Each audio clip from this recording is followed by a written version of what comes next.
DY. Patil हॉस्पिटलमध्ये 10 रुग्णांवर मणक्याच्या अत्यंत गुंतागुंतीच्या शस्त्रक्रिया यशस्वी करण्यात आल्या. यामध्ये विविध वयोगटातील 10 रुग्णांवर शस्त्रक्रिया करण्यात आल्या. द स्पाईन फाउंडेशनच्या सहकार्यानं हॉस्पिटलच्या अस्थिरोग विभागाच्या वतीनं या शस्त्रक्रिया करण्यात आल्या. मणक्याची 100वी शस्त्रक्रिया यशस्वी झाल्यानंतर डॉक्टर्स आणि त्यांच्या सहकाऱ्यांनी केक कापून आनंद साजरा केला. डॉक्टर शेखर भोजराज, डॉक्टर तुषार देवरे, डॉक्टर सलीम लाड यांच्या हस्ते केक कापण्यात आला.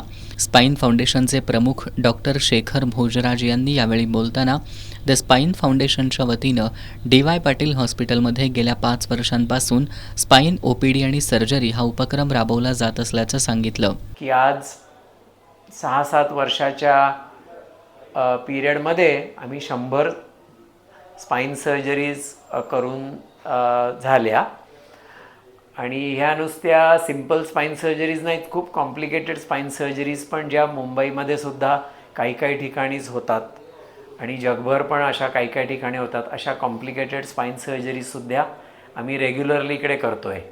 तर आज हा महत्त्वाचा दिवस आहे आणि हे लक्षात घेता की कोविडच्या पिरियडमध्ये 1.5-2 वर्ष एकही कॅम्प झाला नाही.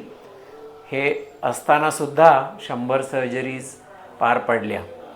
Doctor S.A. लाड यांनी यावेळी बोलताना डॉक्टर डी.वाय. पाटील हॉस्पिटलमध्ये द स्पाईन फाउंडेशनच्या सहकार्यानं आत्तापर्यंत 1200हून अधिक गरीब रुग्णांची तपासणी करण्यात आली असून यातील गंभीर आजार असलेल्या 102 रुग्णांवर मणक्याच्या गुंतागुंतीच्या यशस्वी शस्त्रक्रिया करण्यात आल्याचं सांगितलं. एक साधं स्टॅटिस्टिक्स सांगायचं म्हणजे की जवळजवळ 1200 पेशंट बघून झाल्यानंतर त्यातले फक्त 100 पेशंट आम्ही ऑपरेट केले. राहिलेले 900 जे आहेत हे फिजिओथेरपी डिपार्टमेंटमध्ये जाऊन त्यांना चांगल्या पद्धतीनं रिहॅब दिल्यामुळं त्यांचीसुद्धा ॲटोमॅटिकली न शस्त्रक्रिया करता ते बरे झालेले आहेत. बरेचसे गोरगरीब पेशंटना सुरुवात होते की त्यांना ऑपरेशन लागेल का नाही लागेल, मग जर लागणार असेल तर ते ओपन का क्लोज. तर ह्या सगळ्या शंकांचं निरसन आम्ही इथं करतो आणि त्यांना योग्य मार्गदर्शन देतो आणि आम्हाला अत्यंत आनंद होतो हे सांगण्यात की अशा पद्धतीचं हे सेंटर सदन महाराष्ट्रामध्ये आमचं एकमेव सेंटर आहे.